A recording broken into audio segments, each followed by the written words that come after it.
And ಇವತ್ತಿನ big boss season 11 ಅಲ್ಲಿ final ತನಕ ಬಂದಿರುವಂತ ವ್ಯಕ್ತಿಗಳು, ಸ್ಪರ್ಧಿಗಳು, ಅವ್ರು ಎಲ್ರನ್ನೂ ಕೂಡ ನಿಮ್ಗೆ ಏನಾದ್ರು ಅದ್ರ ಬಗ್ಗೆ ನೀವು ನೋಡಲ್ಲ ಅಂತ ಇಲ್ಲ. ನಂಗೆ ಗೊತ್ತು. I'm not watching. But, Only one of my friend is there. Okay. ಭವ್ಯ ನನ್ನ ಫ್ರೆಂಡ್ ಮತ್ತೆ ರಜತ್ ನಂಗೆ ಗೊತ್ತಿರೋ ಭವ್ಯ ಗೊತ್ತಿರೋಂತ ವ್ಯಕ್ತಿ, ಓಕೆ ರಜತ್ ಫ್ರೆಂಡ್ ಅಂಡ್ ಅಲ್ಲಿ ಇನ್ಯಾರು ಗೊತ್ತಿದ್ದಾರೆ ನನಗೆ ಅಷ್ಟೇ. ಸೊ ರಜತ್ ಹೋಗಿದ್ದಾರೆ ಅನ್ನೋದು ಗೊತ್ತು, but I am not watching. Watching not watching anything. But ಆ ರೀತಿ ನೀವೇನಾದ್ರೂ ಸಪೋರ್ಟ್ ಮಾಡ್ಲೇಬೇಕು ಅನ್ನೋದಾದ್ರೆ ಯಾರು ರಿಯಲ್ ವಿನ್ನರ್ ಆಗ್ಬೇಕು ನಾನ್ ಯಾಕ್ ಹೇಳ್ಲಿ? ಅನ್ನೋದು team will decide. Personal team definitely ನಾವ್ ಏನೇ ಇಲ್ಲಿ ಹೇಳಿದ್ರು, ಜನಗಳೇನೇ ಹೇಳಿದ್ರು, ವೋಟಿಂಗ್ ಅನ್ನೋ ಒಂದು ನೆಪದಲ್ಲಿ ಏನೇ ಮಾಡಿದ್ರು ಫೈನಲ್ ಡಿಸಿಷನ್ಸ್ ಬರೋದು ಅಲ್ಲಿಂದಾನೇ. I agree.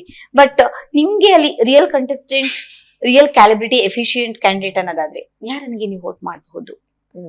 As I am not watching, I can't answer this question. ಯಾಕಂದ್ರೆ ನಾನು ನೋಡ್ತಾನೆ ಇಲ್ವಲ್ಲ. ಸೊ ಹಾಗಾದ್ರೆ ಹಂಗಾಗಿ ಈ ಶೋ ಯಾರಿಗ್ ಬೇಕು, ಯಾಕೆ ಬೇಕು ಅಂತ ನಿಮ್ಗೆ ಅನ್ಸುತ್ತೆ? ನಂಗೆ ಬೇಡ. ಯಾವ ಕ್ಯಾಟಗರಿ ವರ್ಗದವ್ರಿಗೆ ಬೇಕು ಇದು?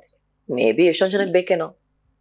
ಸೊ ಇದು ಮುಂದುವರಿಬೇಕಾ, ಅಥವಾ ಇಂಥ ಒಂದು ಮನಸ್ಥಿತಿಗಳ ಜೊತೆ ಚೆಲ್ಲಾಟ ಆಡುವಂತಹ ರಿಯಾಲಿಟಿ ಸ್ಪರ್ಧೆಗಳು ಇಲ್ಲಿಗೆ ಸ್ಟಾಪ್ ಆಗ್ಬೇಕು ಅಂತ ನಿಮ್ಗೆ ಅನ್ಸುತ್ತಾ?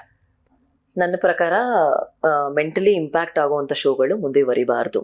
ಓಕೆ. ಈವನ್ ಇವಾಗ ನೀವು ಸೋಷಿಯಲ್ ಮೀಡಿಯಾನು ತಗೊಂಡ್ರೆ ಎಷ್ಟೊಂದು ಓವರ್ ಇನ್ಫಾರ್ಮೇಶನ್ ಇದೆ ಅಥವಾ ನೆಗೆಟಿವ್ ಇನ್ಫಾರ್ಮೇಶನ್ ಇದೆ. ಇವಾಗ ಎಷ್ಟೊಂದು ಮೆಂಟಲ್ ಇಲ್ನೆಸ್ಸು ನಮ್ಗೆ ಸ್ಟಾರ್ಟ್ ಆಗ್ತಿರೋದೇ ಒಂದು ಶೋಗಳಿಂದ ಅಥವಾ ಸೋಷಿಯಲ್ ಮೀಡಿಯಾಯಿಂದ. ಫಾರ್ ಎಕ್ಸಾಂಪಲ್, ಎಲ್ಲರೂ ಅವರ ಅಚೀವ್ಮೆಂಟ್ಸ್ ನ ಹಾಕೋತಿರ್ತಾರೆ ರೀಲ್ಸ್ಗಳಲ್ಲಿ ಅಥವಾ ಪೋಸ್ಟ್ಗಳಲ್ಲಿ.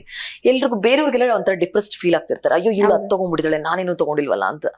So they feel so insecured about them self. ಆಮೇಲೆ ಅವ್ರನ್ನ ಅವರು ಡಿಗ್ರೇಡ್ ಮಾಡ್ಕೊಳ್ಳೋದಕ್ಕೆ ಶುರು ಮಾಡ್ತಾ ಇದಾರೆ. So I feel for a good society this kind of shows, not Bigg Boss ಅಥವಾ ಯಾವುದೇ ಒಂದು ಮೆಂಟಲ್ ಇಂಪ್ಯಾಕ್ಟ್ ಅಥವಾ ಸೊಸೈಟಿಗೆ ಒಂದು ಇದು ಮಾಡುವಂಥದ್ದು ಯಾವುದೋ ಆ ರೀತಿಯ ಒಂದು ಶೋ ಬರಬಾರ್ದು.